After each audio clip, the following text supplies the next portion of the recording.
mukjizat Allah SWT kepada Nabi Muhammad SAW. Allah perlihatkan Nabi SAW apa yang akan terjadi di masa depan. Cukup banyak yang Nabi SAW sebutkan berhubungan dengan masalah ini ya. Tentang kemenangan-kemenangan umat Islam, takluknya Persia, takluknya Romawi ya. Takluknya negeri Yaman pada saat perang Khandaq misalnya. Cukup banyak sekali penyampaian-penyampaian Nabi SAW tentang hal-hal yang akan terjadi nanti menjelang hari kiamat. Bahkan nanti setelah hari kiamat pun ya, ciri-ciri penghuni surga, ciri penghuni neraka, bagaimana sirat, bagaimana orang dibangkitkan, semua ini adalah mukjizat yang Allah berikan kepada Nabi SAW. Yuk jadi bagian dari dakwah kami. Dukung operasional dakwah dan sosial kami, raih pahala amal jariah yang terus mengalir sampai hari kiamat. Assalamualaikum warahmatullahi wabarakatuh. Alhamdulillah. Selalu saja lisan kita bersyukur, memuji dan memuja Allah atas semua nikmat yang Allah berikan kepada kita.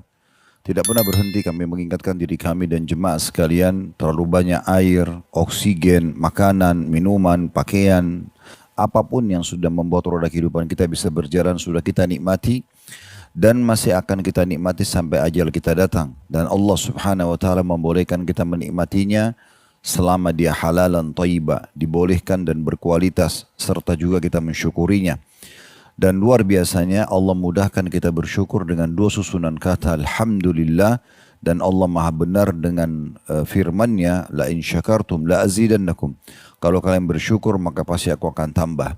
Maka banyaklah bersyukur saudaraku seiman, termasuk hari ini Allah masih memberikan kita umur di mana kita masih bisa melanjutkan estafet kehidupan, yang berarti kita masih punya peluang untuk memperbanyak amal-amal saleh. Kalau di masa lalu sudah kita kerjakan, hari ini kita perbanyak sehingga memberatkan timbangan amal kita pada hari kiamat. Kalau masa lalu ada yang masih belum sempurna, hari ini kesempatan kita sempurnakan. Dan kalau di masa lalu masih ada yang belum dikerjakan, saatnya kita kerjakan. Dan kalau di masa lalu masih ada dosa-dosa dan pelanggaran, hari ini kesempatan kita bertaubat kepada Allah Subhanahu wa taala. Dan semoga Allah mudahkan semua itu untuk kita tentunya. Dan sebagaimana Allah satukan kita di majlis ini, semoga Allah satukan kita kelak di surga firdausnya tanpa hisab. Allahumma amin. Selanjutnya kita panjatkan salam hormat kita kepada manusia yang paling pantas untuk diucapkan salam hormat kepadanya, manusia yang paling pantas dijadikan sebagai suri tauladan, diidolakan dan diikuti semua panduannya. Dialah Nabi besar Muhammad sallallahu alaihi wa ala alihi wa sahbihi wasallam, sebagaimana Allah telah perintahkan kita untuk mengucapkan salam hormat tersebut. Seperti biasa saudara keseiman, bila Allah SWT mudahkan dan berikan kemudahan dan keberkahan, kita akan melanjutkan tentunya bedah buku kita Sahih At-Targhib Tarhib. Kita di jilid 3 membahas kitab jihad dan bab baru, bab ke-11, ancaman melarikan diri dari peperangan yang sedang berkecamuk. Dan kita sudah tahu teman-teman sekalian, ada keadaan di mana tidak boleh seorang muslim meninggalkan peperangan, dan hukumnya fardu ain, secara individual wajib, berdosa kalau dia meninggalkan. Ada 3 keadaan. Yang pertama, di saat imam atau pemimpin wilayah atau negara mewajibkan dan menyerukan. Misal Presiden Indonesia membahasakan bahwasanya semua warga Indonesia wajib untuk berperang. Di saat itu kita tidak bisa menghindar. Laki-laki ataupun perempuan punya kewajiban secara individual. Contoh waktu kita dijajah oleh Belanda, seruan Presiden misalnya mengatakan kita harus melawan penjajah. Di saat itu sudah masuk dalam hukum ini. Yang kedua, di saat wilayah kita sedang diserang. Contoh kasus pada saat Madinah Al-Munawwarah diserang oleh pasukan Quraisy di perang Uhud. Uhud itu berada kurang lebih di dalam kota Madinah dan dekat pintu gerbang Madinah di masa itu. Maka Nabi SAW wajibkan semua laki-laki keluar berperang, kecuali yang punya udzur syar'i. Demikian pula perang Khandaq atau perang Ahzab, waktu dibuat parit, di situ juga Nabi SAW mewajibkan karena wilayah sedang diserang. Yang ketiga adalah pada saat perang sedang berkecamuk, dan ini menjadi saksi bahasan kita, perang sedang berkecamuk. Jadi kalau perang sedang berkecamuk, maka di saat itulah kita punya kewajiban untuk melawan musuh. Yang ada adalah kita menang ataupun kita mati syahid. Nah, ini yang sedang dibahas. Sekarang kita bahas hadis-hadis yang berhubungan dengan masalah bahasan kita tidak bolehnya seorang muslim lari dari medan perang kalau sudah bertemu dengan musuh. Dan kurang lebih dalam bab ini ada 4 hadis atau 4 urutan nomor hadis yang diangkat oleh Al-Mundhiri rahimahullah. Namun khusus hadis yang pertama ada 1A dan 1B. Kita akan coba baca dulu 1A-nya dengan sanad sahih, dan ini urutan 1338 dari awal kita belajar, berbunyi dari Abu Hurairah radhiyallahu anhu. Dari Nabi SAW beliau bersabda, "Ijtanibus sab'al mubiqat." Qalu ya Rasulullah wa ma hunna? Qala asyirku billah was-sihru wa qatlun nafsi allati harramallahu illa bil haqq wa aklu riba wa aklu malil yatim wa tawalli yawmaz zahf wa kadhful muhsanatil ghafilatil mu'minat. Yang artinya kata Nabi SAW, jauhilah 7 hal yang bisa membinasakan atau yang akan membinasakan. Para sahabat bertanya, ya Rasulullah, apa saja 7 hal itu? Maka kata Nabi SAW, yang pertama syirik kepada Allah. Yang kedua sihir. Yang ketiga membunuh jiwa yang diharamkan Allah kecuali yang hak atau dengan hak. Yang keempat memakan riba. Yang kelima memakan harta anak yatim. Yang keenam melarikan diri saat peperangan sedang berkecamuk. Dan ini jadi saksi bahasan kita. Dan yang ketujuh adalah menuduh berbuat zina perempuan-perempuan yang menjaga kehormatan dirinya yang lengah lagi beriman. Diriwayatkan oleh Bukhari, Muslim, Abu Daud dan juga An-Nasai. Sementara 1B-nya kita bacakan sekaligus karena mirip-mirip riwayatnya. Dan diriwayatkan oleh Al-Bazzar dengan lafad Rasulullah SAW bersabda, Al-kabairu sab'un awaluhunna al-ishraku billah wa qatlun nafsi bighairi haqqiha wa aklu riba wa aklu malil yatim wa firaru yawmaz zahf wa kadhful muhsanat wal intiqalu ilal a'rabi ba'da hijratihi. Dosa-dosa besar itu ada 7. Yang pertama, mempersekutukan Allah. Yang kedua, membunuh jiwa tanpa hak. Yang ketiga, memakan riba. Yang keempat, memakan harta anak yatim. Yang kelima, melarikan diri saat peperangan sedang berkecamuk. Yang keenam, menuduh zina perempuan yang menjaga kesucian dirinya. Dan yang ketujuh di sini ada perbedaan dengan lafaz sebelumnya adalah berpindah tempat ke daerah-daerah pegunungan setelah hijrahnya. Riwayat ini memberikan pelajaran kepada kita tentunya. Yang pertama, bahwasanya dosa besar itu tingkat-tingkatan. Ada dosa besar yang dia tentunya merupakan induk dosa besar, atau yang mubiqat, yang membinasakan. Dan ada dosa besar di bawah itu. Ada dosa besar di bawah itu. Tapi semuanya dosa besar yang tentunya bisa mendatangkan murkah Allah Subhanahu wa taala, yang seharusnya setiap muslim berhati-hati. Dan cara membedakan mana dosa besar dan dosa kecil, sebagaimana perkataan Ibnu Umar radhiyallahu anhuma, semua dosa-dosa yang diikuti dengan ancaman yang berat berarti dia masuk dosa besar. Dan dosa-dosa yang tidak disebutkan dengan ancaman yang berat seperti laknat, siksa kubur, siksa neraka misalnya ya, semua ini berarti dia masuk dalam kategori dosa kecil kalau tidak disebutkan ya ancaman-ancamannya. Nah di sini Nabi SAW menyebutkan kepada kita pelajaran pertamanya ada induk dosa besar. Jadi memang ada hal dari sekian dosa besar yang paling butuh perhatian khusus. Dan disebutkan sini adalah 7 kalau dalam riwayat A1A-nya, dan riwayat 1B-nya itu ditambah 1 lagi.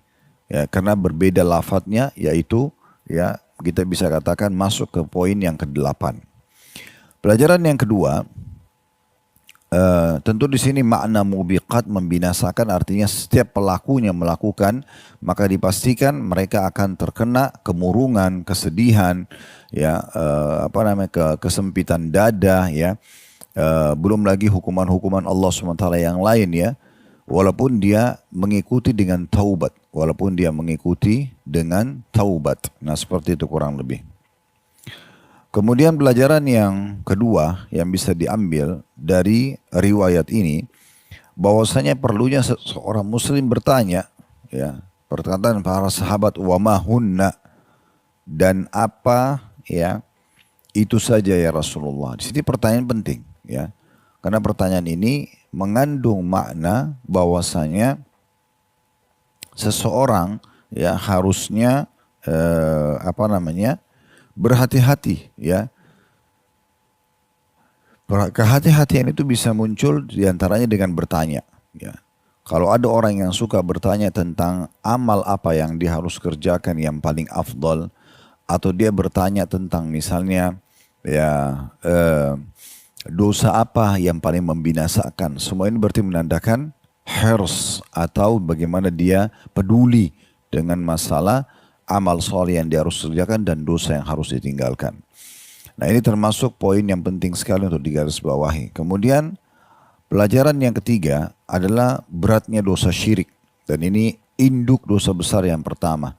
Sebagaimana Allah sebutkan dalam surah An-Nisa dan 2 kali Allah ulangi, innallaha la yaghfiru an yushraka bih wa yaghfiru ma duna dzalika liman yasha. Allah tidak pernah mengampuni atau tidak akan mengampuni orang yang berbuat syirik pada saat dia meninggal tidak sempat taubat di dunia, dan dia akan mengampuni selain daripada itu siapa yang dia inginkan. Nah ini poin penting juga untuk digarisbawahi ya. Artinya jangan sampai kita berbuat syirikan, dan syirik ada besar dan kecil tentunya ya. Yang besar itu seperti menyekutukan Allah Subhanahu wa taala dalam arti kata misalnya menyembelih untuk selain Allah gitu kan, berdoa kepada selain Allah, seperti banyak orang menyembelih buat kuburan, berdoa di kuburan. Misal contoh meminta kepada si mayit tersebut dengan menganggap dia adalah orang saleh. Dan ini sudah pernah kita berikan sanggahannya bagaimana Nabi SAW pada saat meninggal dan terus berlanjut sampai ini tidak ada satupun orang Muslim yang datang dan meminta-minta kepada Nabi SAW karena memang itu tidak pernah dicontohkan. Para sahabat pun cuma datang mengucapkan salam pada kuburan beliau kemudian jalan. Dan Aisyah pun Ummul Mukminin radhiyallahu anha di saat beliau sedang waktu Nabi SAW meninggal itu dikubur ya di dalam kamarnya, itu di sebelah situ, di sebelah ranjangnya ada kuburan Nabi SAW dan beliau pun tidur di sebelahnya. Ini tidak pernah Aisyah dalam riwayat mengatakan ambillah tanah kuburan Nabi SAW, mintalah keberkahan dari beliau, tidak pernah sama sekali. Bahkan terus berlanjut sampai Aisyah meninggal radhiyallahu anha 30 tahunan lebih setelah meninggalnya Nabi SAW, tidak pernah ada kesyirikan. Begitu juga berlanjut istafid di masa hidup para sahabat, para tabi'in, tabi'in. Dan alhamdulillah sampai hari ini pemerintahan Saudi pun terus menjaga agar tidak ada kesyirikan terjadi. Nah seperti itu kurang lebih ya. Nah, kalau Nabi SAW saja tidak kita lakukan, bagaimana dengan orang-orang yang hanya divonis oleh sebagian orang ya atau dikultus kalau mereka adalah orang saleh. Orang-orang saleh pun butuh doa dari kita, butuh kita untuk memohon ampun untuk mereka, gitu kan? Bukan dengan cara kita membiarkan atau kita malah minta-minta kepada orang yang sudah meninggal. Masih hidup saja belum tentu dia bisa membantu kita, apalagi sudah meninggal dunia. Sementara syirik kecil disebutkan dalam hadits adalah nama lainnya syirkul khafi atau syirik yang tersembunyi, yaitu riya. Ya, kita berbuat ibadah ya karena ingin dipuji oleh manusia. Nah, ini semua tidak boleh dilakukan. Syirik kecil walaupun tulisannya definisinya syirik kecil atau namanya syirik kecil, tetap aja dia dosa besar. Kemudian pelajaran keempat yang bisa diambil adalah haramnya sihir dengan segala macam jenisnya. Ya, puncaknya menjadi penyihirnya. Ini kata Nabi SAW, haddus sahiri darbatun bisayf. Hukuman bagi para sahir dipenggal lehernya. Kalau orang yang pergi ke dukun, penyamun, penyihir, dan bertanya pada mereka, dalam sebuah hadis riwayat Tirmidzi dikatakan oleh Nabi SAW tidak akan diterima sholatnya 40 hari. Kalau dia pergi ke dukun, peramal, penyamun, penyihir, lalu bertanya dan percaya, maka dia telah kufur terhadap apa yang diturunkan kepada Muhammad sallallahu alaihi wa ala alihi wa sahbihi wasallam. Jadi semua poinnya tidak perlu atau tidak boleh kita lakukan ya. Ini juga tentu sudah pernah kami bahas di dalam bahasan dosa-dosa besar. Teman-teman bisa kembali lebih lanjut lagi mendengarkan di playlist YouTube kami, sudah ada bahasan dosa besar berhubungan dengan masalah syirik kepada Allah, sihir. Kemudian pelajaran yang keenam, tidak boleh membunuh jiwa yang telah Allah haramkan kecuali dengan kebenaran. Ini juga sudah pernah kita jelaskan di kajian dosa-dosa besar. Jadi tidak boleh membunuh nyawa secara langsung atau tidak langsung. Secara langsung misalnya langsung menusuk perutnya, menebas lehernya, mungkin masa sekarang ditembak, atau yang sejenis atau sengaja ditabrak. Atau secara tidak langsung, misalnya cuma memberikan ide, atau kita menjadi penyebab orang itu celaka sehingga dia terbunuh, semua ini masuk dalamnya. Dan makna daripada sabda Nabi SAW, illa bil haq, kecuali dengan benar, maksudnya benar sesuai dengan syariat Allah. Seperti contoh, orang berzina sementara dia sudah menikah. Kalau kepergok, maka disilakan dengan muhsan yang hukumnya dirajam. Atau orang membunuh orang lain, maka dihukum juga dengan cara dibunuh misalnya.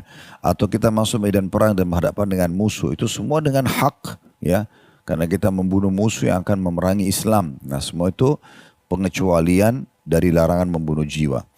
Jadi kita sudah ambil pelajaran pertama tentang adanya ya induk dosa besar dan bagian daripada dosa besar itu sendiri, atau terpecah menjadi dosa besar dan dosa kecil, dan sudah kita sampaikan perbedaannya. Kemudian pelajaran yang kedua, pentingnya orang untuk bertanya tentang agamanya, baik dalam mengerjakan perintah atau meninggalkan larangan. Beranjak daripada pertanyaan sahabat, wa mahunna, apa itu ya Rasulullah? 7 induk dosa besar. Pelajaran ketiga tentang bahayanya syirik, sudah kita jelaskan juga tadi. Pelajaran keempat tentang bahayanya sihir, dan pelajaran kelima yang baru kita bahas tadi adalah haramnya membunuh jiwa kecuali dengan hak. Pelajaran yang keenam adalah haramnya riba. Ini juga sudah panjang lebar kita jelaskan tentunya. Tapi cukuplah teman-teman sekalian Anda menggunakan hati nurani dan fikiran sehat untuk merenungi hadis Nabi SAW. 1 dirham riba lebih berat daripada 36 kali berzina. Pernah ada seorang pengusaha, waktu itu di Irian, seorang muslim, rahimahullah, sudah meninggal beliau. Beliau sempat bilang sama saya, ada ruko saya sewakan kepada instansi ribawi, tapi saya tidak ikut-ikutan sih, saya cuma sewakan saja. Bagaimana hukumnya? Lalu saya tanya, saya katakan, bagaimana kalau Pak Haji, ya kebetulan beliau dipanggil Pak Haji, bagaimana kalau Pak Haji menyewakan tempatnya untuk berzinahan? Apakah Pak Haji mau? Dia bilang, saya tidak mau. Kenapa? Karena zina itu dosa. Maka saya katakan riba lebih berat daripada itu. Karena sabda Nabi SAW, 1 dirham riba lebih berat daripada 36 kali berzina. Bahkan kota ganti 36 itu orang yang berbeda-beda. Jadi penting sekali untuk difahami. Dan ada hadis yang lain, riba adalah 73 tingkatan, yang paling rendahnya sama, atau 73 pintu, yang paling rendahnya adalah seperti orang berzina dengan ibunya sendiri. Dan ini di bab zina adalah bab yang paling tinggi atau paling berat. Kemudian kita masuk yang ketujuh, yaitu larangan untuk memakan harta anak yatim. Dan anak yatim maksudnya adalah anak yang belum balik, ya, dan meninggal ayahnya. Kalau meninggal ibunya tidak disilakan dengan yatim. Misalnya Anda diamanahkan yayasan, Anda bergerak mengelola harta anak yatim, atau Anda mengelola lembaganya, atau Anda misalnya menjadi wali terhadap anak yatim. Misalnya Anda paman atau tantenya, ponakan Anda kebetulan meninggal orang tuanya, dia masih kecil, hartanya banyak, dan Anda diamanahkan untuk mengelola harta tersebut.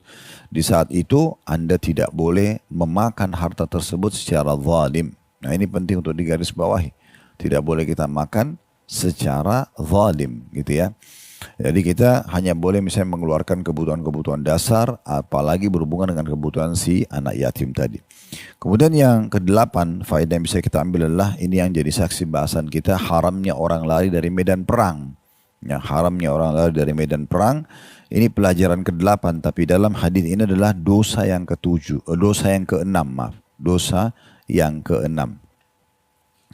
Jadi tidak boleh lari dari medan perang. Tidak boleh lari dari medan perang. Ya, kalau sudah berkecamuk, maka orang muslim mengejar mati syahid, atau dia akan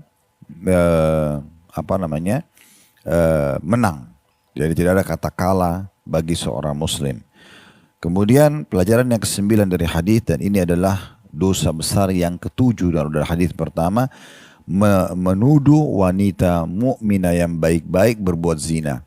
Jadi banyak orang subhanallah memang ingin menjatuhkan ya muslimah, mukminah dengan hijabnya, dengan cadarnya, lalu dituduh dia berzina, padahal dusta.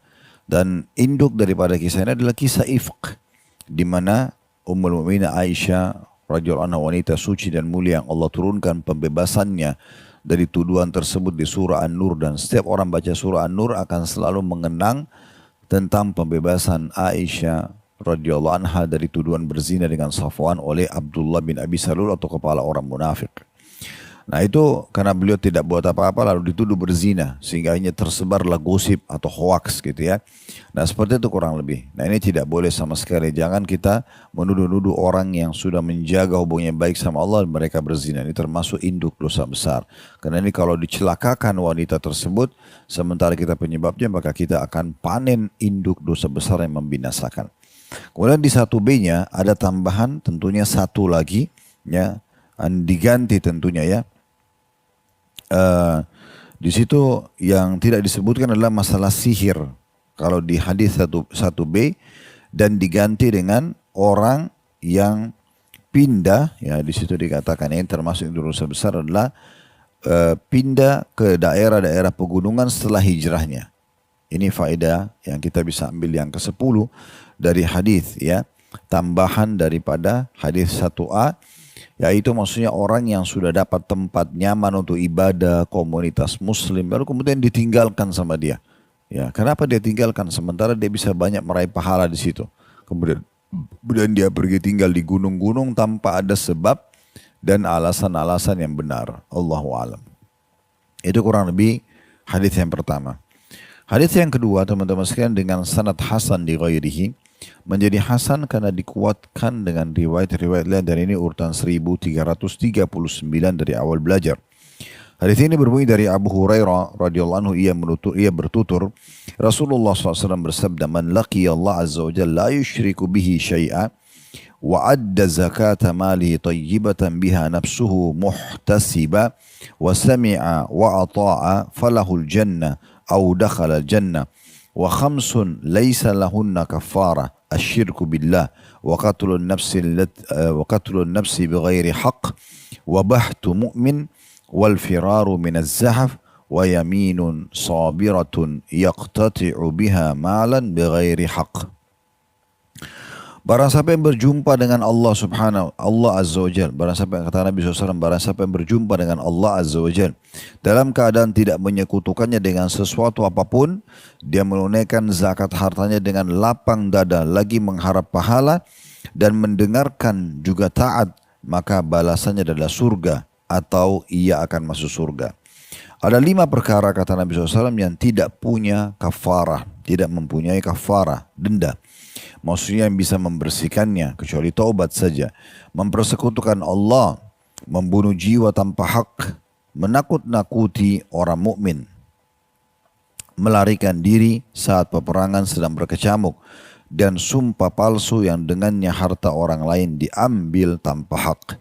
Diriwayatkan oleh Ahmad dan pada sanadnya terdapat perawi yang bernama Baqiyah bin Al-Walid dan telah ditelusuri oleh Syekh Albani sehingga derajatnya menjadi hasan di ghairihi atau menjadi hasan, dikuatkan dengan riwayat-riwayat dan ini sudah bisa diterima hadisnya. Kita ambil pelajaran pertama dari hadis ini bahwasanya kedudukan orang yang bertauhid kepada Allah Subhanahu wa taala. Dia memurnikan ibadahnya kepada Allah, tidak melakukan kesyirikan kepada Allah Subhanahu wa taala, maka ini sudah bisa mendapatkan jaminan masuk surga, poin pertamanya gitu ya. Kemudian pelajaran yang kedua adalah pentingnya dan kedudukan orang mengeluarkan zakat hartanya. Dan ini tentunya juga sudah kita bahas ya. Sebelum kitab jihad kita sudah membahas kitab haji. Sebelum haji kita sudah membahas kitab zakat dan juga puasa Ramadan. Dan alhamdulillah sudah panjang lebar kita jelaskan masalah keutamaan zakat di saat itu. Saya tidak ulangi lagi. Tapi siapa yang mengeluarkan zakat dengan peduli, dia betul-betul mengingat haulnya, kapan jatuh temponya dalam 1 tahun, dan dia perhatikan nisabnya kadar minimalnya 85 gram emas, dan dia langsung mengeluarkan tanpa menunggu 2,5% dari total hartanya, maka orang seperti ini mendapatkan juga jaminan masuk ke dalam surga. Ya. Kemudian yang ketiga yang bisa diambil adalah perlunya mendengar dan taat, maksudnya kepada pemimpin-pemimpin yang sudah menjadi pemimpin. Jadi kita taat dan patuh pada mereka selama bukan maksiat kepada Allah Subhanahu wa taala. Sebagaimana sabda Nabi SAW dalam banyak hadis, ati'u ya, isma'u wa ati'u, dengar dan patuh, selalu begitu pesan dari Nabi sallallahu alaihi wasallam. Maka ini juga termasuk penyebab masuk ke dalam surga. Terutama kalau orang menggabungkan tiga-tiganya. Tidak pernah berbuat syirik. Kemudian juga menunaikan zakat dengan jiwa yang lapang. Memang dia mau meraih pahala dan keutamaan zakat. Dan yang ketiga adalah bagaimana seseorang patuh pada pemimpinnya.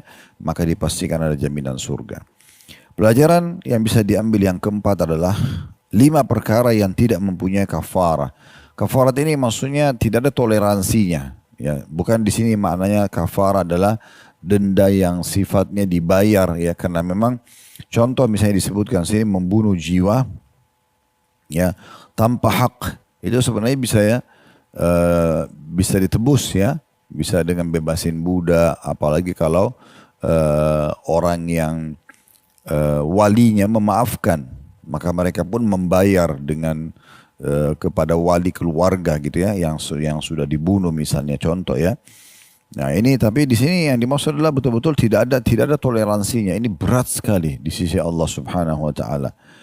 Disebutkanlah, dan ini kita jadikan pelajaran keempat, diulangi lagi masalah mempersekutukan Allah. Sebenarnya tadi di potongan pertama paragraf hadis ini sudah disebutkan ya, siapa yang meninggal tanpa berbuat syirik kepada Allah maka dipastikan dia akan masuk surga. Nah di sini juga sama. Diulangi lagi masalah syirik, tapi kita jadikan sebagai pelajaran yang keempat karena memang di hadis ini 2 kali diulangi bahwasanya memang kedudukan orang yang tidak berbuat kesyirikan kepada Allah Subhanahu wa taala. Kemudian syirik sudah kita jelaskan di hadis pertama tadi ya. Kemudian pelajaran yang kelima yang bisa diambil adalah juga keutamaan orang yang tidak membunuh orang lain ya tanpa hak, sudah kita jelaskan juga di hadis pertama tadi. Yang keenam juga ya tidak menakut-nakuti orang-orang mukmin ya. Karena kalau orang sengaja menakut-nakuti orang mukmin maka itu termasuk dosa besar ya. Bukan main-main ini masalah menakut-nakuti ya. Ini sudah pernah kita jelaskan juga di kajian dosa besar, dan insya Allah playlist YouTube sudah ada tentang tidak boleh menakut-nakuti seorang muslim atau iseng padanya. Baik itu juga, apalagi kalau lebih jauh menumpahkan darah, mengambil hartanya, semua ini bagian daripada hal yang berat sekali. Kemudian yang keenam, pelajaran yang bisa diambil atau mungkin yang ketujuh tepatnya, yang keenam ya, yaitu ini jadi saksi bahasan kita, haramnya dan tidak bolehnya melarikan diri pada saat perang sedang berkecamuk, dan yang terakhir sudah kita jelaskan tadi. Kemudian yang pelajaran ketujuh yang bisa diambil, dan ini yang baru ya, tidak disebutkan di hadis sebelumnya, yaitu sumpah palsu yang dengannya harta orang lain bisa diambil tanpa hak. Hati-hati Anda menjadi saksi ya, Anda tidak tahu permasalahan sehingga akhirnya terhalalkanlah harta haram kepada orang yang Anda bantu. Bahkan terzalimilah orang yang memiliki hak. Berapa banyak orang yang menjual jasa saksi palsunya, baik di pengadilan dalam perceraian atau perebutan harta atau yang semisalnya. Dan ini merupakan berat sekali. Ini hal yang berat di sisi Allah Subhanahu wa taala. Baik, kita masuk di hadis nomor 3. Hadis nomor 3 dengan sanad hasan dari Abdullah bin Amr radhiyallahu anhuma, ia bertutur, Sa'ida Rasulullah sallallahu alaihi wasallam al-minbara faqal la uqsim thumma nazala faqal abshiru man shalla as-salawat al-khams wajtanaba al-kaba'ir dakhala min ayyi abwabil jannati sya'.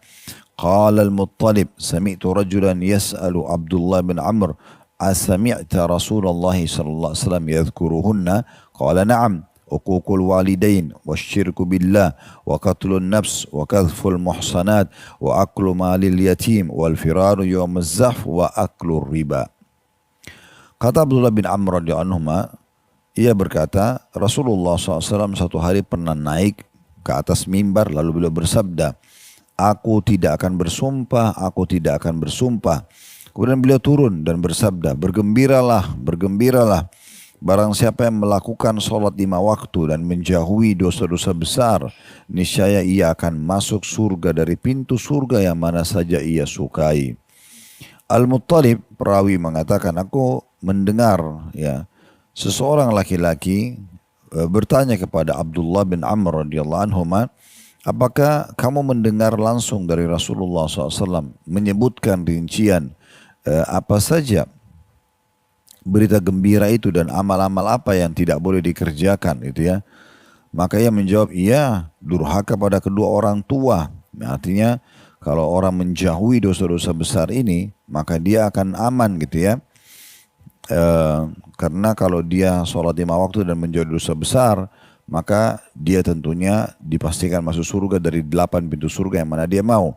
Maka orang ini bertanya, apakah yang dimaksud dosa besar? Kalau sholat 5 waktu sudah kami ketahui. Sekarang tinggal masalah ya dosa besar. Kata Abdullah bin Amr radhiyallahu anhu, ya, Rasulullah SAW menyebutkan yang pertama durhaka kepada kedua orang tua, yang kedua mempersekutukan Allah, yang ketiga membunuh jiwa, empat menuduh zina wanita-wanita suci, yang kelima memakan harta anak yatim, yang keenam melarikan diri pada saat perang sedang berkecamuk, dan yang ketujuh memakan harta riba. Diriwayatkan oleh Tabarani dan pada sanadnya terdapat Muslim bin Al-Walid bin Rabah. Saya tidak ingat tentang jarah dan ta'dilnya. Maksudnya Al-Mundhiri mengatakan saya tidak tahu penilaian terhadap orang ini. Namun Syekh Albani sekali lagi karena hadis buku yang kita bahas ini bukan murni bukunya Al-Mundhiri rahimahullah yang memang induk buku namanya Targhib Tarhib, tapi ditelusuri lagi oleh Syekh Albani Fakar Hadis yang juga sudah meninggal rahimahullah semuanya, sehingga keluarlah buku Sahih At-Targhib Tarhib. Jadi cukup banyak juga hadis-hadis yang dikeluarkan oleh beliau dari buku ini setelah ditelusuri karena dianggap hadisnya lemah. Tapi hadis ini memang setelah dilihat riwayatnya dari berbagai sumber maka ditemukan dia hadis hasan atau bisa diterima. Dari hadis nomor 3 ini kita ambil pelajaran yang pertama Bapak Ibu sekalian rahimani wa rahimakumullah adalah kedudukan Abdullah ibn Amr radhiyallahu anhuma. Kedudukan Abdullah bin Amr radhiyallahu anhuma di mana beliau yang menyampaikan kepada kita dan menuturkan tentang sikap dan penyampaian Nabi SAW. Pelajaran yang kedua, bahwasanya perlunya seseorang muslim menyampaikan berita gembira kepada muslim yang lain. Sesuai dengan sabda Nabi SAW, abshiru, abshiru. Ya misalnya ada orang sholat, orang patuh, orang menjadi soleh, laki-laki perempuan jadi soleha. Kita boleh mengatakan berita gembira buat kalian, abshiru ya. Berita gembira buat kalian. Kita bahasakan itu agar mereka semangat dalam mengerjakan ibadah-ibadah dan melanjutkan estafetnya. Begitu kurang lebih kita sering memberitakan berita gembira kepada orang beriman tentang nanti kalau kita taat nih istiqomah sampai meninggal masuk surga loh. Nah seperti itu kurang lebih gambarannya ya. Maka ini sebuah poin yang menarik yang untuk kita sampaikan kepada siapa saja. Dan menyampaikan berita gembira bagian daripada sunnah Nabi SAW. Kemudian pelajaran yang ketiga yang bisa diambil adalah kedudukan sholat 5 waktu. Terutama tepat waktu, di awal waktunya. Ini juga sudah kita bahas di kitab kita ini di jilid satunya. Pada saat kita jelaskan bab sholat cukup banyak. Kitab sholat dan banyak sekali bab-babnya, diantaranya keutamaan orang sholat tepat waktu. Begitu azan, dia sholat. Begitu imam takbiratul ihram, dia sudah ada di belakangnya. Jadi orang-orang seperti ini punya keutamaan sendiri, beda dengan orang yang masbuk 1 rakaat, 2 rakaat, ataupun bahkan tidak mendapatkan sholat berjamaah. Pelajaran keempat yang bisa diambil adalah pentingnya seseorang menjauhi dosa-dosa besar. Dan dosa-dosa besar ini kalau digabungkan dengan sholat, kalau kita hindari ya, maka dapat masuk dari 8 pintu surga mana saja yang kita inginkan ya. Jadi dosa besar ini lalu ditanyakan kepada seseorang, kepada Abdullah bin Amr, yang mana yang dosa besar, apakah anda dengar Nabi sebutkan? Apakah anda dengar Nabi SAW sebutkan? Dia mengatakan iya. Lalu disebutkanlah bahwasanya durhaka dengan orang tua. Nah ini belum kita jelaskan ya. Kita bisa masukkan dalam faedah kelima, bahwasanya tidak bolehnya orang durhaka pada orang tua. Ini juga sudah panjang lebar kita jelaskan di bahasan dosa-dosa besar. Tapi intinya Allah mengatakan wala taqul lahuma uff, bermula dari tidak boleh mengatakan uff, ibu dan ayah ini. Wala tanharhuma, jangan hardik dan berkata kasar pada mereka. Wa qul lahuma qaulan karima, dan ucapkan kata-kata yang santun dan ramah kepada keduanya. Wa qur rabbirhamhuma kama rabbayani shaghira, dan ucapkan ya Allah kasihanilah mereka berdua sebagaimana mereka mengasuhku di waktu kecil. Nah ini termasuk dasar sekali dalam masalah bakti pada orang tua. Nah apapun yang bisa kita lakukan untuk menyenangkan hati orang tua masuk dalam bab bakti. Kita memberikan hadiah, mendahulukan mereka pada saat jalan, mendahulukan hajat mereka dari hajat kita pribadi misalnya. Kita tidak mendahulukan tangan pada makanan yang kemungkinan dia suka. Dan banyak hal-hal yang lain yang intinya Anda mendahulukan dan memuliakan orang tua masuk dalam bab bakti. Dan semua lawannya itu berarti durhaka pada orang tua. Ya, jadi saya ulangi lagi, faedah pertama kedudukan Abdullah bin Amr radhiyallahu anhu yang menuturkan kepada kita tentang kisah ini. Kemudian pelajaran yang kedua, bolehnya seorang muslim menyampaikan berita gembira bahkan sunnah Nabi SAW kepada saudaranya yang melakukan kebaikan untuk mendapatkan berita gembira tentunya tentang kelahiran anak, pekerjaan dan seterusnya. Yang ketiga, pentingnya seorang muslim menjauhi dosa-dosa besar. Kalau dia menggabungkan antara yang ketiga kedudukan sholat 5 waktu dulu. Kemudian yang keempat, pentingnya menjauhi dosa-dosa besar. Dan kalau digabungkan antara sholat 5 waktu on time, benar gerakannya, tepat gerakan, tepat bacaan dan tepat waktunya, maka dia dan menjauh dosa-dosa akan dijamin bisa masuk surga dari 8 pintu surga yang dia inginkan. Kemudian yang kelima tentang rincian. Ya, dosa-dosa besar ini ya yang belum kita jelaskan di hari-hari sebelumnya adalah durhaka dengan orang tua, dan sudah kita paparkan tadi durhaka dengan orang tua. Kemudian ada syirik kepada Allah sudah kita jelaskan tadi, membunuh jiwa juga sudah kita jelaskan, menuduh wanita baik berzina sudah kita jelaskan, makan harta anak yatim sudah kita jelaskan, lari dari medan perang juga sudah kita jelaskan, dan memakan riba juga sudah kita paparkan, maka kita tidak masukkan lagi dalam faedah hadis ini. Baik, kita masuk hadis terakhir di bab kita ini teman-teman sekalian, yaitu hadis ya nomor 4. Dan sanadnya sahih li ghairihi, menjadi sahih karena dikuatkan dengan riwayat-riwayat dan ini urutan 1341 dari awal kita belajar. Hadis ini berbunyi dari Abu Bakar bin Muhammad bin Amr bin Hazm dari ayahnya dari kakeknya, anna Rasulullah sallallahu alaihi wasallam kataba ila ahli al-Yaman bi kitab fihi al-fara'id was-sunan wad-diyat fadzakara fihi wa inna akbar al-kaba'iri 'inda Allah yawm al-qiyamati al-isyraku billah wa qatlun nafsil mu'minati bighairi al-haqq wal firaru fi sabilillah yawm az-zahf wa uququl walidaini wa ramyul muhsanah wa ta'allumus sihr wa aklu riba wa aklu malil yatim. Bahwa Rasulullah SAW pernah menulis surat kepada penduduk negeri Yaman yang di dalamnya terdapat penjelasan tentang amalan-amalan yang wajib atau fardu, amalan-amalan sunnah dan juga diat, tebusan-tebusan yang dibayar kalau orang melakukan perbuatan tertentu. Ya, seperti misalnya orang membunuh orang lain kemudian dia dimaafkan oleh wali orang yang keluarga yang sudah yang terbunuh, maka dia membayar dendahnya atau diatnya. Di antara yang disebutkan di dalam surat tersebut adalah kata Nabi SAW, dan sesungguhnya dosa besar yang paling besar atau induk dosa besar di sisi Allah pada hari kiamat adalah mempersekutukan Allah, membunuh jiwa mukmin dengan alasan yang tidak benar, lari dari medan tempur di jalan Allah ketika peperangan sedang berkecamuk, mendurhakai kedua orang tua, menuduh zina wanita suci, mempelajari sihir, makan riba dan memakan harta anak yatim. Kemudian disebutkan al-hadith, maksudnya masih ada lanjutan hadith, tapi sampai sini saksi bahasanya diriwayatkan oleh Ibnu Hibban di dalam sahihnya.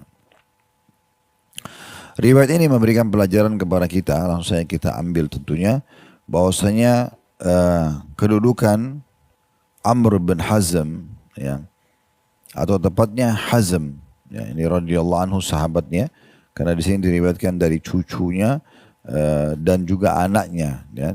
Tapi Hazm ini adalah sahabat, di posisi kakek dia ya, atau ya kurang lebih begitu, atau Amr bin Hazm tepatnya, karena Abu Bakar adalah cucu, Muhammad adalah ayah dari Abu Bakar, dan Amr bin Hazm adalah kakeknya yang merupakan sahabat. Karena beliau menyampaikan kepada kita tentang bagaimana ada surat Nabi SAW yang dikirim ke penduduk Yaman. Pelajaran yang kedua, bahwasanya bolehnya orang berdakwah dengan tulisan-tulisan. Orang berdakwah dengan tulisan-tulisan itu ya. Jadi tidak harus selamanya dia berdakwah dengan lisannya, tapi bisa dengan tulisan. Kalau kita sekarang mungkin dengan chat, ya, itu bisa jadi bagian dakwah. Bisa jadi bagian dakwah tentunya yang perlu kita lakukan, ya. Mungkin sekarang bisa dengan di media, di medsos, ya, atau di WA. Cukup banyak media yang bisa kita lakukan untuk kita melakukan hal ini tentunya, ya. Kemudian pelajaran yang ketiga yang bisa diambil, karena Nabi SAW sini mengirim surat ke penduduk Yaman, ya. Kemudian pelajaran yang ketiga yang bisa diambil tentunya, bahwasanya pentingnya seorang pemimpin wilayah, ya, itu untuk mengirimkan dan menerapkan peraturan-peraturan Allah yang diterapkan di semua wilayah, ya, kekuasaan dia. Jadi jangan sampai di pusat misalnya melakukan hukum-hukum Allah, tapi di kota-kota atau wilayah lain itu mereka tidak lakukan. Contoh, ya, ini harus hati-hati sekali. Ya, harus hati-hati sekali. Bagaimana kita tentunya memperhatikan tidak bolehnya sebagian syariat diterapkan di sebagian yang lain. Nah, sementara kita berkuasa di wilayah tersebut, ya. Jadi diterapkan secara menyeluruh. Pelajaran yang keempat, bahwasanya Nabi SAW juga mengingatkan di dalam surat beliau ke penduduk Yaman tentang masalah dosa-dosa besar, tentang dosa-dosa besar. Dan dosa-dosa besar di sini tentu semua sudah dibahas tadi, syirik kepada Allah, kemudian membunuh jiwa mukminah, ya, kemudian lari dari medan perang, kemudian durhaka pada kedua orang tua, menuduh wanita baik-baik berzina, kemudian mempelajari sihir, kemudian juga makan riba dan juga memakan harta anak yatim. Ini tidak kita bahas lagi, tidak kita masukkan dalam faedah karena memang sudah kita bahas pada hadis-hadis sebelumnya. Baik, sekarang kita masuk teman-teman sekalian. Tentu semua tadi ini merupakan bahasan tentang sesuai dengan judul bab, ya. Tidak bolehnya lari dari medan perang. Nah, seperti itu. Baik, kita masuk ke bab baru, bab ke-12 masih dalam kitab jihad, anjuran berperang di laut dan bahwa ia lebih utama daripada 10 kali perang di darat. Jadi saya ulangi, anjuran berperang di laut, dan kalau kita di laut karena butuh perjuangan lebih besar, ya. Ya, sulit sekali melarikan diri. Misalnya kalaupun di atas kapal kita bisa kena serangan musuh, kita terjun ke laut pun bisa dimakan oleh hewan-hewan. Walaupun di darat juga bisa, tapi di darat itu lebih mudah kita untuk menyelamatkan diri. Nah, makanya dia punya keutamaan tersendiri. Apalagi kalau orang terbunuh kemungkinan besar tidak bisa dikubur, ya. Dia akan jatuh di laut dan akan tenggelam. Kalau di darat kemungkinan teman-temannya masih bisa menguburnya. Makanya berperang di laut itu jauh lebih besar, 10 kali lipat dari pahala jihad di daratan. Kita akan mulai bahas di sini, cuma ada 2 urutan hadis tentunya, dan mungkin kita tutup dengan bahasan ini karena hadis pertamanya cukup panjang dengan sanad sahih, dan ini urutan 1342 dari awal belajar. Hadis ini berbunyi dari Anas radhiyallahu anhu, anna Rasulullah sallallahu alaihi wasallam kana yadkhulu ala ummi haramin binti milhan fatut'imu wa kanat ummu haramin tahta Ubadah bin Samit fadakhala 'alaiha Rasulullah sallallahu alaihi wasallam fa'at'amathu thumma jalasat tafli ra'sahu فنام رسول الله صلى الله عليه وسلم ثم استيقظ وهو يضحك قالت فقلت يا رسول الله ما يضحكك قال ناس من أمتي عرضوا علي جزاة في سبيل الله يركبون ثبج هذا البحر ملوكا على الأسرة أو مثل الملوك على الأسرة قالت فقلت يا رسول الله ادعو الله أن يجعلني منهم فدعا لها ثم وضع رأسه فنام ثم استيقظ وهو يضحك قالت فقلت ما يضحكك يا رسول الله قال ناس من أمتي عرضوا علي جزاة في سبيل الله كما قال في الأول قالت فقلت يا رسول الله ادعو الله أن يجعلني منهم قال أنت من الأولين فركبت أم حرام بنت ملحان البحر في زمان معاوية فصرعت عن دابتها حين خرجت من البحر فهلكت رضي الله عنها. Riwayat yang panjang ini terjemahannya kata Anas radhiyallahu anhu, bahwasanya Rasulullah SAW biasa masuk menjumpai Ummu Haram binti Milhan dan dia selalu memberi makan kepada beliau. Ummu Haram adalah istri Ubadah bin Samit. Pada suatu hari beliau mengunjunginya dan ia pun memberi makan beliau. Kemudian Ummu Haram duduk sambil memeriksa rambut beliau. Lalu Rasulullah SAW tidur dan kemudian bangun sambil tertawa. Ummu Haram berkata, aku berkata ya Rasulullah, apa yang membuatmu tertawa? Lalu beliau bersabda, ada beberapa orang dari umatku telah diperlihatkan kepadaku sebagai pejuang atau mujahid di jalan Allah. Mereka mengarungi permukaan laut ini sebagai raja-raja di atas singgasana atau seperti raja-raja di atas singgasana. Lalu ia bertutur, aku berkata, kata Ummu Haram, ya Rasulullah, mohonlah kepada Allah agar aku menjadi salah satu di antara mereka. Maka beliau pun mendoakan Ummu Haram, kemudian meletakkan kepalanya dan tidur kembali. Kemudian beliau bangun sambil tertawa lagi yang kedua kalinya. Lalu Ummu Haram bertutur, aku berkata ya Rasulullah, apa yang membuatmu tertawa? Beliau menjawab, ada beberapa orang dari umatku telah diperlihatkan kepadaku sebagai pejuang di jalan Allah, seperti yang beliau katakan pertama kali. Ia berkata, aku berkata ya Rasulullah, mohonlah kepada Allah agar aku menjadi salah seorang di antara mereka.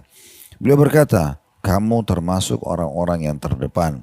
Kemudian pada masa kekuasaan Muawiyah, Ummu Haram binti Milhan mengarungi lautan dan ia terpelanting dari hewan tunggangannya ketika keluar dari lautan hingga gugur. Semoga Allah meridhoinya. Diriwayatkan oleh Bukhari, Muslim, lafadznya adalah riwayat Imam Muslim. Al-Mundhiri berkata rahimahullah, Muawiyah telah memberangkatkan Ubadah bin Samit untuk menyerang Kubrus atau Ciprus dalam bahasa Inggris. Ubadah pun berangkat mengarungi lautan dengan istrinya dan Ummu Haram ikut serta pada saat itu. Dan makna daripada thabajal bahr dengan memfathahkan tha dan ba setelah jim, yakni tengah lautan dan sebagian besarnya. Riwayat ini memberikan pelajaran kepada kita banyak sekali tentunya. Yang pertama kedudukan Anas radhiyallahu anhu, di mana beliau menukil kepada kita panjang lebar tentang kisah yang sudah kita bacakan tadi, Arab dan juga bahasa Arab dan terjemahannya. Pelajaran yang kedua, kedudukan Ummu Haram binti Milhan radhiyallahu anha, di mana memang dia punya ciri khas disebutkan dalam riwayat ini. Nabi SAW biasa berkunjung ke rumahnya, ya, menemui dia dan suaminya Ubadah bin Samit, dan beliau suka sekali menjamu Nabi SAW. Dan di dalam riwayat ini tentunya kisah dan peran Ummu Haram radhiyallahu anha yang luar biasa. Jadi keutamaannya dia menjamu Nabi SAW, Nabi sering menjenguknya atau datang ke rumahnya, ya. Dan juga pada saat Nabi SAW tertidur di rumahnya dan bermimpi dan kemudian bangun tertawa, maka dia bertanya, ya Rasulullah ada apa? Nabi SAW mengatakan, aku diperlihatkan dari umatku, mereka seperti raja-raja yang meraungi, ya, lautan, dan mereka berperang di jalan Allah Subhanahu Wa Taala, membawa kemenangan gitu ya bagi kaum muslimin. Maka Ummu Haram pun mengatakan, ya Rasulullah doakan saya termasuk golongan itu. Bahkan beliau berharap agar bisa ikut perang dan mati syahid di situ. Ini kan berarti kedudukan yang luar biasa dari wanita ini, ya. Tidak semua wanita punya keinginan seperti ini. Mungkin banyak wanita zaman sekarang mendengar tentang Palestina, orang mati syahid, mereka tidak berharap mati seperti mereka, orang-orang itu. Dan mereka mungkin mengatakan kasihan, mungkin menangis, ya. Iya, tapi orang yang bisa menjemput bola seperti ini luar biasa gitu ya. Bagaimana dia bukan hanya mengatakan, oh itu kapan terjadi ya Rasulullah misalnya, oh siapa saja di antara mereka, langsung dia bilang, ya Rasulullah doakan saya termasuk itu. Dan ini berarti menandakan dia juga penasaran ingin tahu itu kapan terjadi. Apakah di masa saya masih hidup atau tidak. Dan waktu Nabi SAW mengatakan engkau termasuk dalam golongan pasukan itu, berarti menandakan terjadi di masa hidup Ummu Haram binti Milhan radhiyallahu anha, dan dia termasuk mati syahid dalam peperangan tersebut, ya. Nanti akan kita jelaskan di faedah selanjutnya.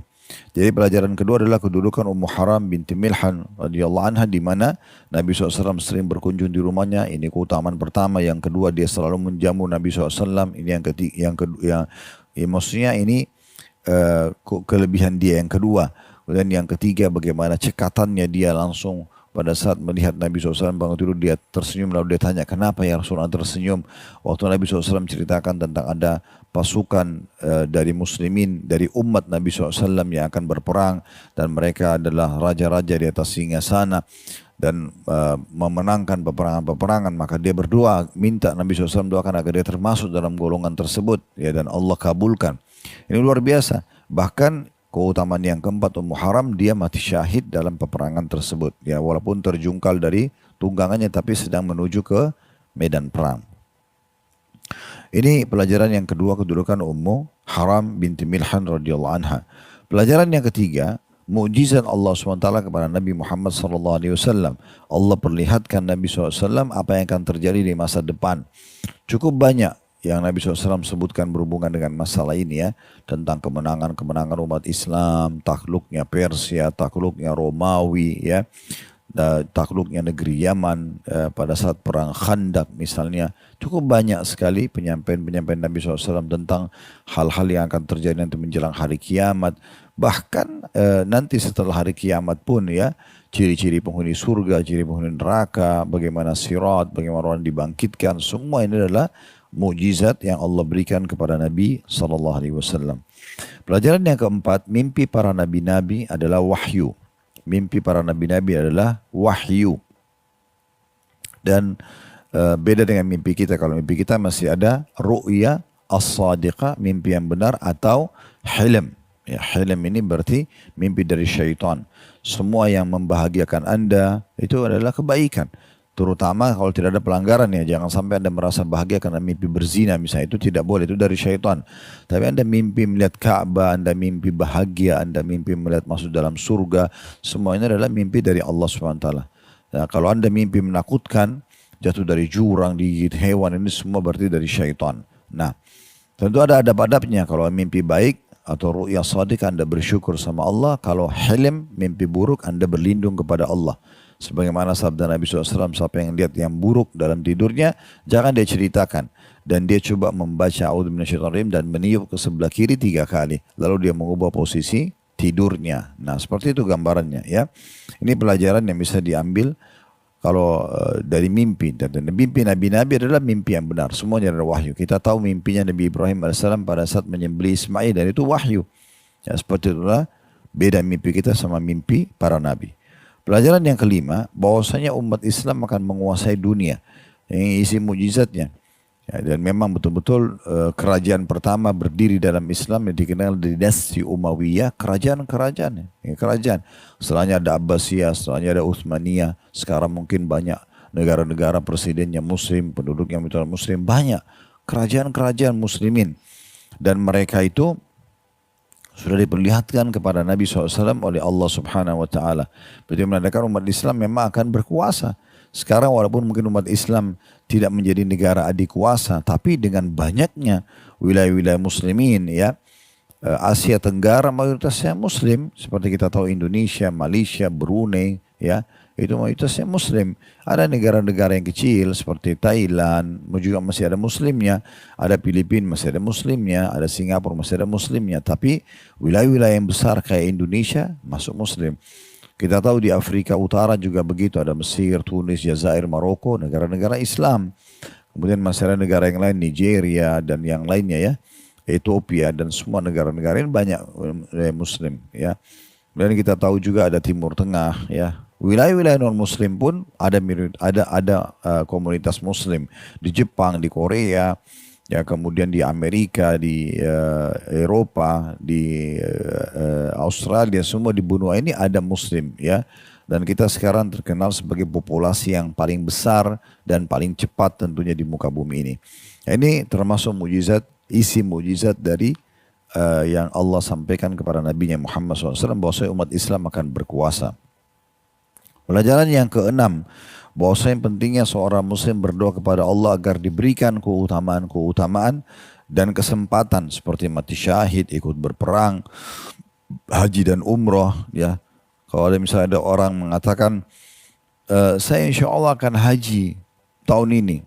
Boleh kita mengatakan tolong doakan supaya saya juga bisa haji, ya. Misal ada orang yang berjihad, Ya, kita mengatakan tolong doakan supaya saya juga bisa berjihad. Ada orang yang bersedekah besar.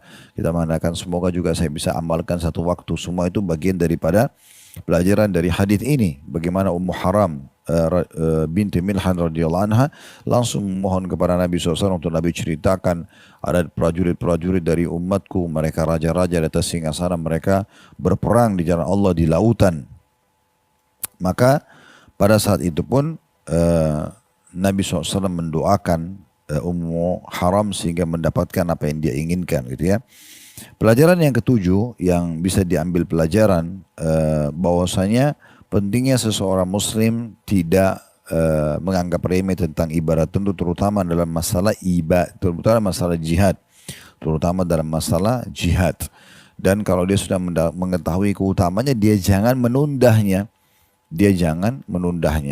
Dan Al-Mundhir rahimahullah memasukkan hadis ini dalam bab tentang masalah keutamaan berperang di medan perang di lautan ini karena memang Nabi SAW sebutkan umatku berperang di lautan.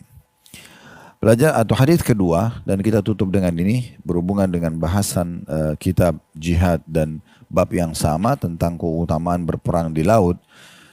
Dengan sanad hasan dan ini urutan 1343 dari awal belajar masih dari Ummu Haram radhiyallahu anha bahwasanya Rasulullah SAW bersabda al-ma'idu fil bahri alladhi yusibuhul qayyu lahu ajru syahidin wal ghariqu lahu ajru syahid. Orang yang mabuk di laut yang muntah kemudian meninggal mendapat pahala syahid dan orang yang tenggelam mendapat pahala syahid, diriwayatkan oleh Abu Daud. Berarti di sini kita ambil pelajaran. Yang pertama, mabuk saja di lautan, ya biasa orang kena ombak dan segala macam, asal memang dia dalam perjalanan yang benar, apalagi kalau sedang berjihad di jalan Allah, atau mungkin sekarang orang umumnya sedang melakukan perniagaan misalnya. Maka orang ini kalau dia sampai meninggal karena dia mabuk, maka dianggap mati syahid. Ya, ini berarti salah satu juga cara mendapatkan mati syahid yaitu orang yang dalam kondisi seperti ini. Apalagi kalau sedang berperang di jalan Allah walaupun belum dibunuh oleh musuh, maka sudah dapatkan pahala syahid. Pelajaran yang kedua, bahwasanya orang yang tenggelam di lautan pun dianggap mati syahid. Orang yang tenggelam di lautan dianggap mati syahid. Yang ini sudah tidak asing, tentunya ada hadis lain yang berbunyi, kata Nabi SAW kepada para sahabat, siapa yang kalian anggap orang yang mati syahid? Kata para sahabat, ya Rasulullah, orang yang mati di medan perang. Kata Nabi SAW, kalau begitu syuhada umatku sedikit sekali. Maka kata para sahabat, ya Rasulullah, kalau gitu siapa saja? Maka Nabi SAW sebutkan orang yang meninggal karena wabah, orang yang meninggal karena kena penyakit perut, orang yang kena penyakit orang yang kebakaran, orang yang terjungkal dari tunggangannya, orang yang tenggelam, semua ini disebutkan orang yang mati kebakaran. Semua masuk dianggap syahid selama memang dia bukan dalam maksiat kepada Allah subhanahu wa ta'ala. Allahu alam. Sampai sini insyaAllah bahasan kita Bapak Ibu sekalian. Kita akan lanjutkan nanti pertemuan akan datang. Bab nomor 13.